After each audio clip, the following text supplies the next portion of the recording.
Hello and welcome to yet another episode of the Voices of the Vic. Episode 5 we're on now. They've been coming thick and fast recently, so we thank you guys for sticking with us and listening and whatnot. And as always, I'm with my co-host Ben. Ben, how are you tonight? Very good, mate. How are you? Yeah, very, very good. Bit anxious for Saturday after last night's result, but other than that, yeah, I'm all good. It's going to be interesting, isn't it? It will be, yeah. Results did go away. The evening went well with Bournemouth getting a thrashing. We all enjoyed that, I imagine. Shame they got a goal towards the end, though, with the old goal difference. But yeah, I wasn't expecting West Ham to pull out that result last night, but fair play to them. And that's what we wanted to see from Watford a few weeks ago, a bit of fight. And West Ham certainly did that last night. And I think we're in a strong position to probably stay up now. Yeah, I think they... Nobody expected them to get that result. They've beaten Chelsea home and away this season now. Jesus. Yeah, 6 points. God. I bet they wish they play them every week. Yeah. Well, I mean, a lot of people probably thought West Ham were going to be safe, but definitely not after the Chelsea game. And I think that's put them in a massive, massive position. But yeah, that leads us on to, unfortunately, obviously, we're here to talk about Chelsea because that's who we face on Saturday evening, 8 o'clock kickoff. We would have preferred if they were coming into the game having not just lost and really had a poor performance at the London Stadium, because they're going to be really, really hungry now and looking, sharp and fit, ready for it on Saturday, which is bad news for us. But I want to start at the very beginning. Team news. We obviously briefly touched upon what we thought the team was going to be, but I think it was a bit tongue-in-cheek, to be honest. Troy's come out today and said that discussions have been had. He said this in the Watford Observer, and people have spoken the truth. Some people may not like it, but it's what the club need at the moment. And if that's true, then that's all well and good, but they need to show that they've aired their dirty laundry, so to speak, and really show some fight. I think that's what most Watford fans are hoping to come from this. No one's expecting to rock up to Stamford Bridge and take all 3 points, but I think they're looking for at least a lot more fight than they've shown in any of the games so far. So, yeah, definitely. I liked what Adini said, but I think we're tired of what they're saying and we want to see a bit of action now. So, yeah. It's great to come out and talk like that. But, yeah, let's put in 90 minutes of hard work on Saturday and try and get something out of the game. Absolutely. We would much rather that, because Deeney said prior to last week that there was a light bulb moment, but I think we're still waiting for that light bulb moment at the moment. So hopefully, something needs to click, because we can't carry on like this. Yeah, no, I totally agree. In terms of changes, obviously, a lot of Watford fans would probably change the whole team, which is, I think, what we said. Yeah, we know that the trio, the troublesome trio, we'll call them, Andre Gray, Nathaniel Chalobah and Domingos Quina are back. Obviously, we spoke at length last week about the apologies that have come from Gray and Quina, and the management have come out and said that they're now sort of available for selection again. Would you start any of them? I think I know the answer, but I'll ask anyway. Yeah, definitely not. I don't think they deserve to. Not too sure about Chalobah, because it wasn't really his fault, because he lives with Quina, doesn't he? So if anyone was to start, I'll probably put Chalobah in. But Quina and Gray, they're just going to be on the bench, I imagine. Yeah. What would your... Let's start at the back. Obviously, we joked about having Gomez in last week and calling on Rennie Gilmartin for his services. But obviously, Foster's going to be in goal. Were you back four, Ben? Who are you going with? I've done the back four of Kiko, Cabaselli, Dawson and Messina. So one change in the back, Cathcart out and Cabaselli in. Cabaselli back in? That's interesting, because it wasn't long ago that we were sat here saying Cabaselli needed to come out and Cathcart come in. Do you think he had that bad of a... I'll say it again. Do you think he had that bad of a performance against Southampton that he maybe needs to be rested again? I was just watching some of the highlights back from the other day against Southampton. They were pressing really high up us, and you can tell that Cathcart and Dawson don't really like playing out from the back.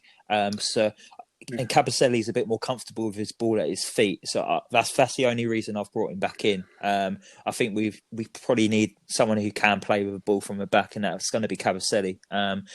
And I think with him being taken off at Burnley at half time and not coming on at all against Southampton, I think that's given him a rocket up his arse. So hopefully he comes in and puts in a good performance at the back, because by God, we do need one.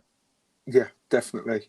The only one that I would change out of that, I'd probably agree with you actually on the fact of Cabaselli coming back in. The only one I would change is Messina. I thought he looked a bit shaky last week. And, I'd actually bring in Holebas. Because Holebas, I know he's leaving at the end of the season, but Holebas gets it. Like, Holebas, he shows fight no matter what. And, the whole story about when he joins of not knowing and then not wanting to come. And, but every Watford performance he's had, you can tell that he does care. And he's never happy, even if we win. Like, I would genuinely gamble and put Holebas in. When he come on last week against Southampton, albeit it was best part of 15 minutes probably, I thought he looked good. And why not? That's the only change that I'd have against that back four that you've just said. Yeah, I don't know what your thoughts are. Yeah, can't argue with that. Whenever he's called upon, he always puts in a shift, doesn't he? And you can see that he cares and he's going to put up a fight, and that's what we need at the moment. We need people who's going to be who wants to pull up their sleeves and get stuck in, and definitely Holebas fits that mould, doesn't he? Yeah, definitely. Now, before we go on to the midfield, I want to pose this question to you. A lot of Watford fans on Twitter have said maybe it's time to really go back to the basics, as in formation style as well. And a lot of people are screaming out for Pearson to go 4-4-2 against Southampton. Would you stick with the 4-2-3-1, or would you actually go really strip it back to basics and go 4-4-2? I've done exactly the same. Strip it back to 4-4-2. We got to keep it simple now. We just need simple organisation at the back. We need everyone to do their own job. And I think 4-4-2 is that what it's going to be. I think it's all going to be about keeping clean sheets now, especially at the place of at Stamford Bridge. I think we need to strip it right back and go back to 4-4-2. Okay, then. Who's your midfield for then? For two in the middle, I've gone for Will Hughes and Decore. I've taken out Capoue because I did think he was pretty woeful at the weekend.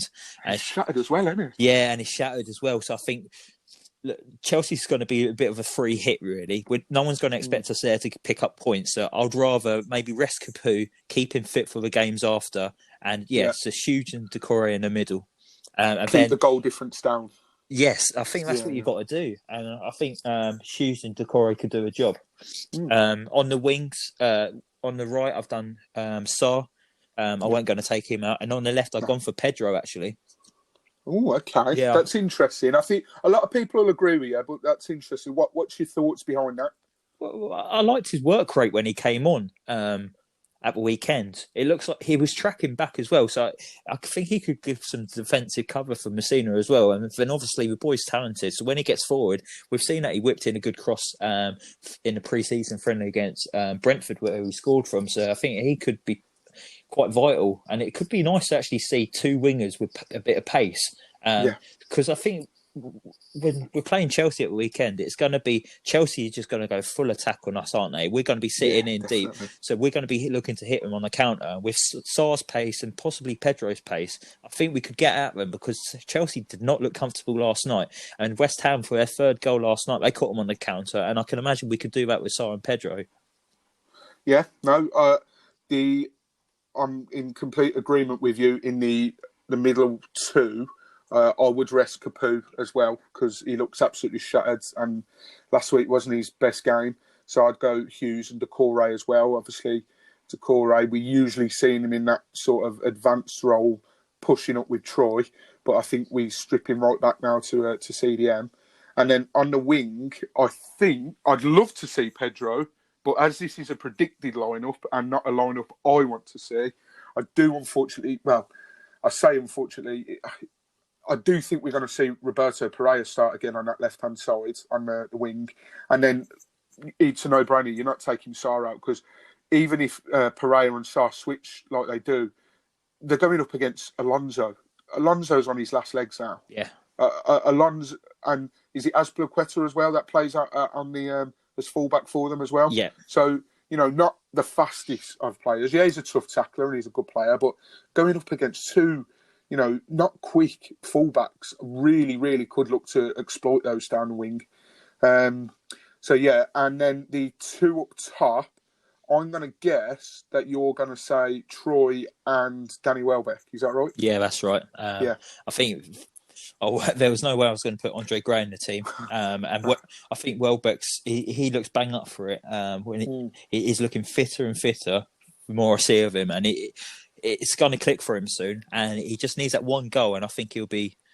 Yeah, he's going to help. He's going to be the one who's going to keep Watford up this season. If we can get him a goal against Chelsea, possibly, he's going to be well up for the other games. And yeah, I think we're going to be seeing a lot of Danny Welbeck now until the end of the season.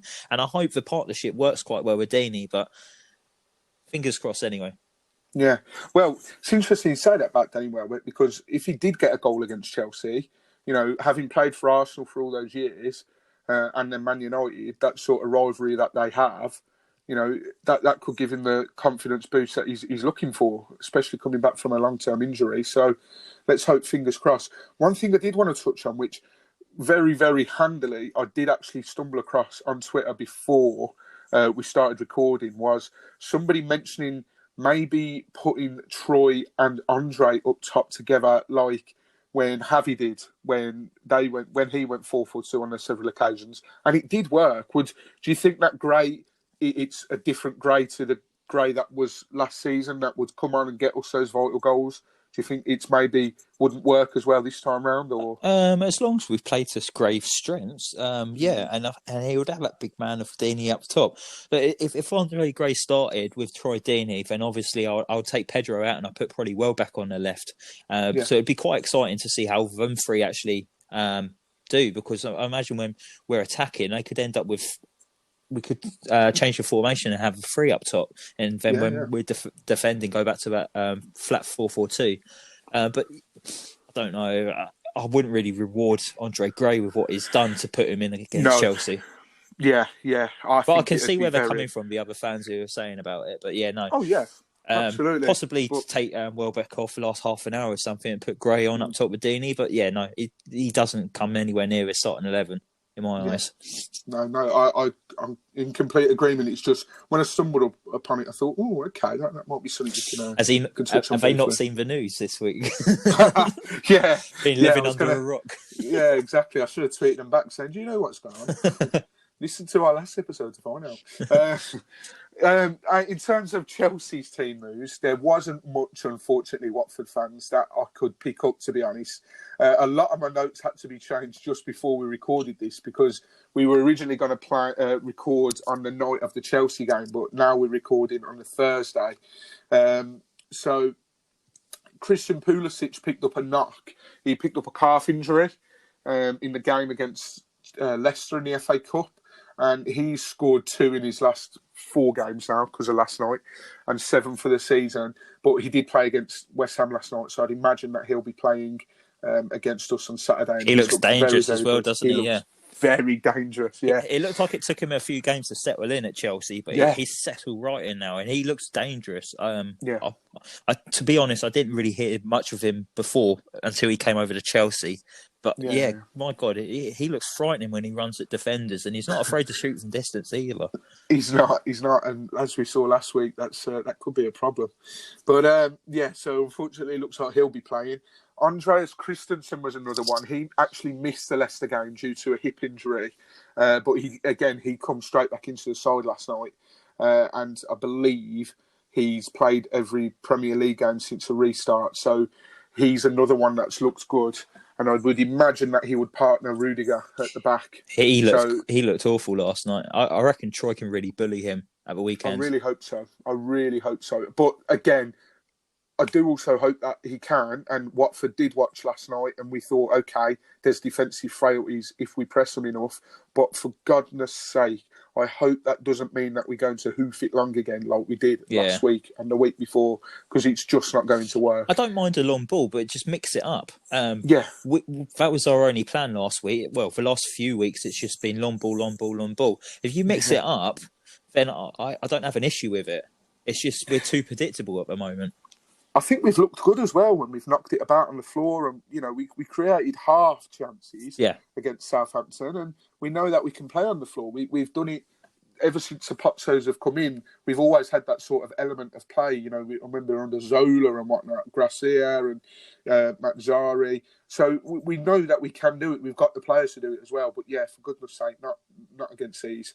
Not every ball anyway. Or if you're going to do it, drop it on Alonso and Azpilicueta. And then the other two that we kept an eye on was Tamori and Hudson-Odoi. They had been looking to regain match fitness following injuries, which had seen them miss the game since the restart. Now, Hudson-Odoi was actually an unused sub last night against West Ham, but Tamori was actually left out of the squad. So whether he's still injured or whether it was just left out, I don't know. But we might not see him. So other than that, it looks like it's going to be a pretty fit Chelsea side that's going to be playing us on Saturday, which, coming off the back of a 3-2 win when they're in a top four fight, because it is tight up there now, it's not great news for us, to be honest, Ben. Yeah, no, definitely not. And then after losing to West Ham last night, I think they're going to be up for this. They can't slip away from that top four. Leicester have already started losing, haven't they? And they look like they could be the ones who slip out of Champions League. And Chelsea got Manchester United breathing down their necks. I can imagine that they're going to be well up for this, and they're going to push for the 3 points. Absolutely, and like you've just said, Leicester slipping up. That's a chance for them to go third. So, and the higher up you finish, you'd be surprised. The prize money, not that teams like Chelsea need the money, but Definitely that's not what they'll be thinking. Abramovich is seeing dollar signs in his eyes. Yeah, but every chance to finish higher up in the league, the more money you get. So they'll be looking at that. So that's the team news worryingly. When I was looking, I was like, please, let me stumble across an article that says maybe Abrahams has pulled a hamstring or something, or Giroud.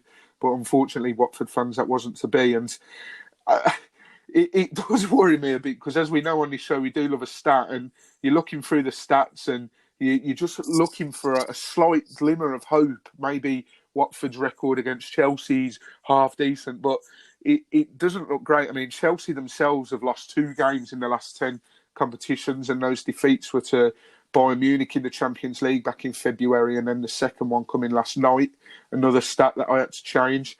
In terms of the home form table as well, Chelsea are 6th, having picked 27 points up from their 16 home games, in comparison to the away table, where they're 3rd, having picked up 27 points from 15 games. So Chelsea as a whole are doing very well this season, and I just think Frank Lampard's taken to that job like a duck to water.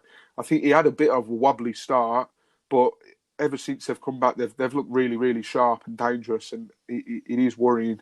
But as we saw last night, Ben, you never know. And if we do turn up with a bit of fight, never say never, because one of the lads in our group chat, I'm not going to give him a name check because I think we've name checked him about 20 times on the show already, and he'd be loving that. But he actually fancies us to go there and get something. And who knows what can happen if we turn up on our day and show a bit of fight.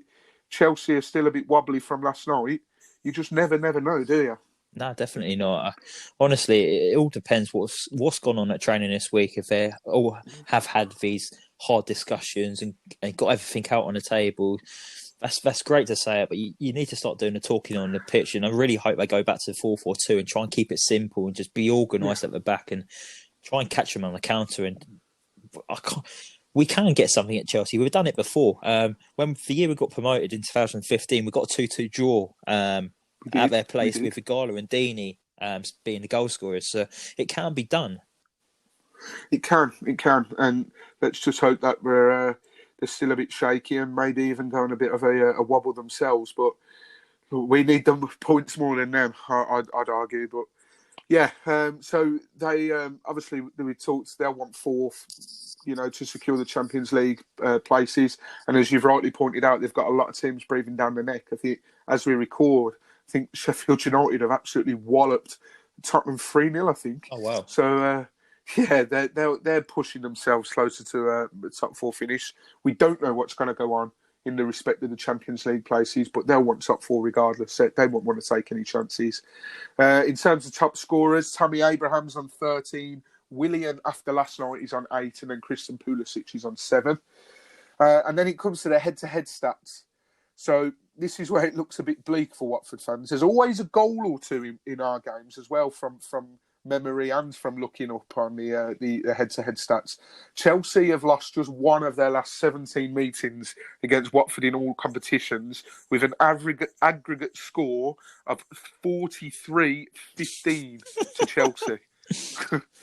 It's almost as bad as a Man City game. It is. Mind you, I think they've scored that in the last 2 seasons. It feels like they've absolutely walloped us. But yeah, that loss obviously coming Javi Gracia's first game in charge.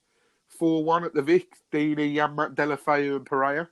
Let's hope Pereira can, if he does start, mirror those performances. Because I think as well, Pereira scored against them last season. If I remember correctly. Yeah, from the corner. Quite a tidy goal. That was Boxing Day, I think it was. It was. Yeah. It was indeed. Yeah.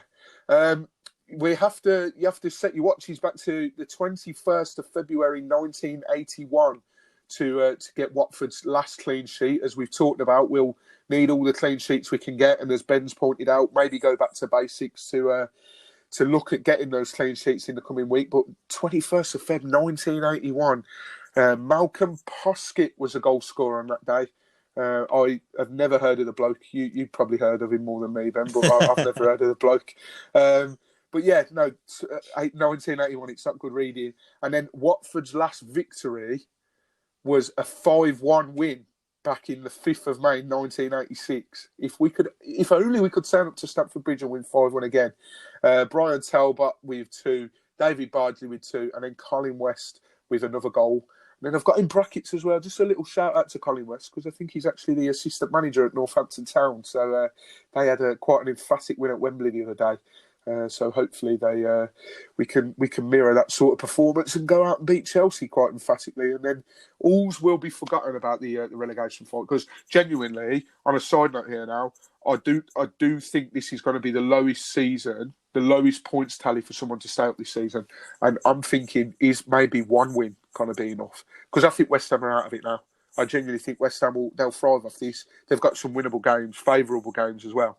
Yeah, no, definitely. I was having a look at their fixture list as well. I think West Ham, they could probably make a big gap between themselves and the bottom 4 now. But yeah, it's going to be interesting to see who actually does go down this season, because I think all 4 teams in the bottom are all equally as bad as each other. So yeah, let's see what happens. But just hope we try and pick something up at Saturday at Stamford Bridge. Do you know what though? I'll just touch on this stat before I go into this, what I'm going to say. The last 10 meetings that have been between us and Chelsea, there's been Chelsea have won 7, we've drawn 2, and then we've won 1. And obviously that one was Gracia's first game. But with how Watford are playing, and I think we've touched on this before, Ben, but how Watford are playing at the moment, it's been abysmal. That Southampton game was one of the worst performances I've seen Watford have this season. And believe me, there's been a few to add to the list to pick from. But it would just be typical of Watford to rock up to Stamford Bridge on Saturday. No fans there as well. So, I mean, obviously we're not professional footballers, so we don't really know the full impact on what maybe a full Stamford Bridge can have on you and whatnot. But there's no fans, so no pressure from our fans, because believe me, there would be pressure, because I've been in that away end a few times when we've been on the wrong ends of a walloping. It could get toxic. We've seen it before. We've seen it. I think we saw Southampton. I think it might have happened at Hull as well. Under I can't remember who we were playing. No, it was under Mazzari. I think we lost to Hull, and Troy Deeney had to go over and sort of defuse a few crowd problems. But there's no crowd.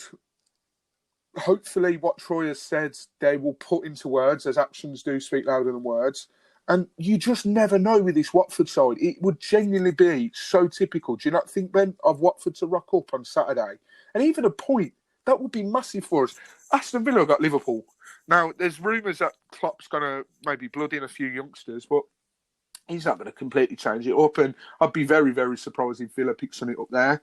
And then Bournemouth have got Tottenham from memory, and that everyone thought they might nick on it against Newcastle last night, but they were bloody awful. So you just even 1 point, then how just sum up in your words from your point of view, how big would 1 point be, and how typical would it be for this Watford team after performances of late to actually rock up and play half decent and get something at Stamford Bridge? Yeah, it wouldn't surprise me at all. Just think we beat Liverpool at home, and we was on a bad run of form before that game as well.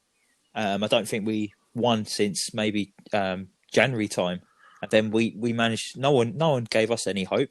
We turned up and played them off the park and won 3-0.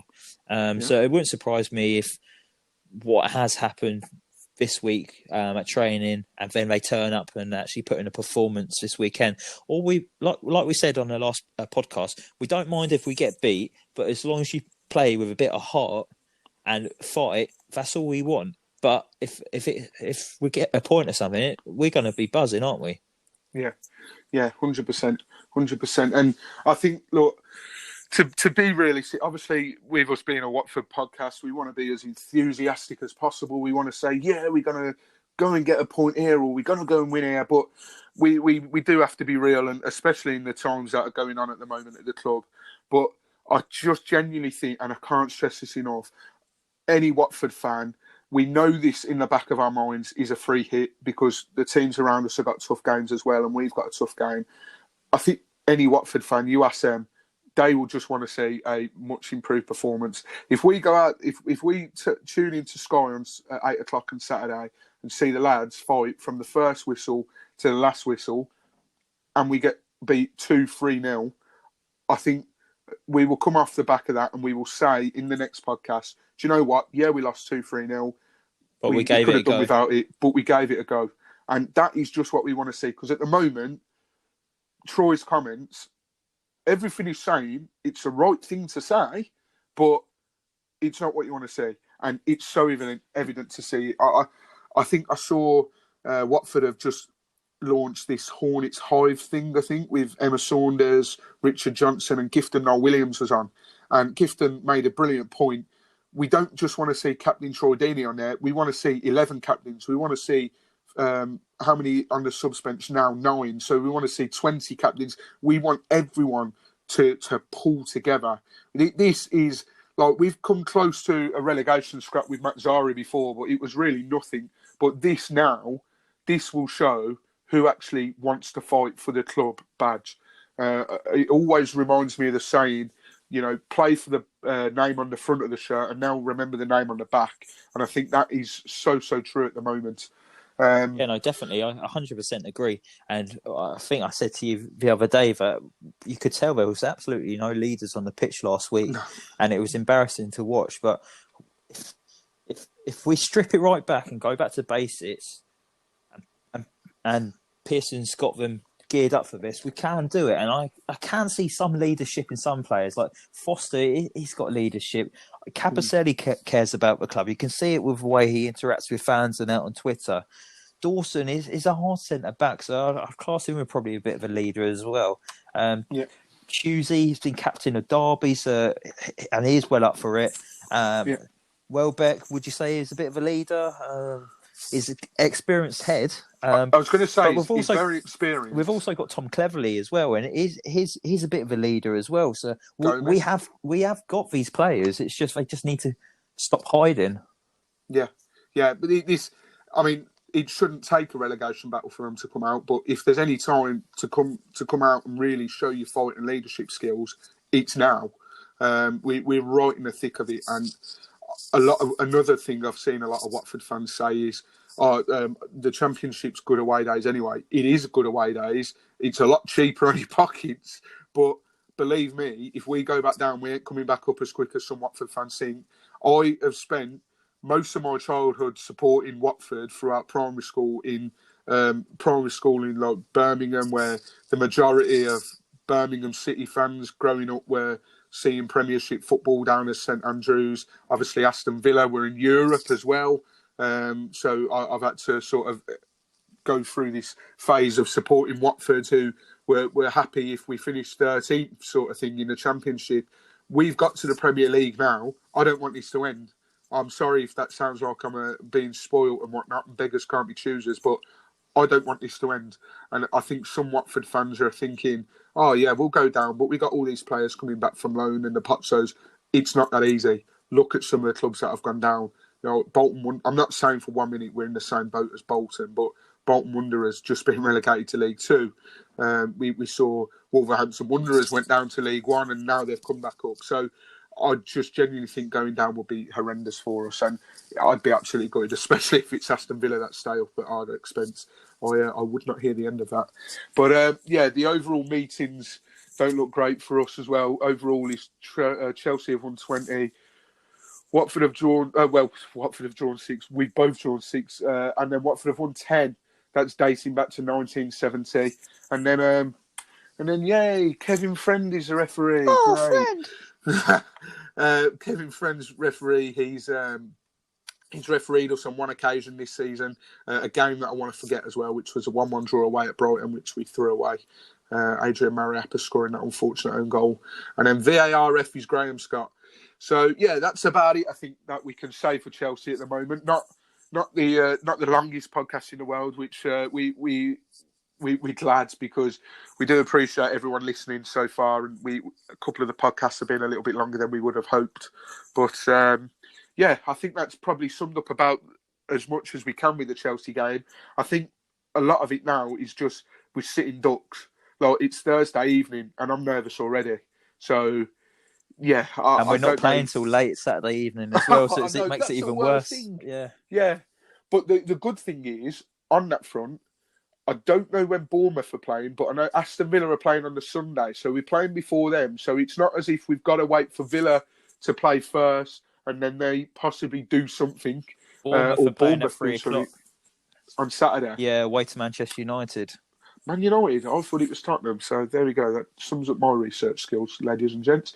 But yeah, I think now is just we just wait now. So thank you very much for tuning into another episode. We really do appreciate it. Me and Ben were having a bit of we had to sit down a bit early when we were looking at the figures. We really taken aback by you guys. We've put a few follows out recently to a few people, and we've received some brilliant responses back. We've received some great feedback as well, and the listening figures are a lot higher than we thought it was going to be. So we really do thank you guys.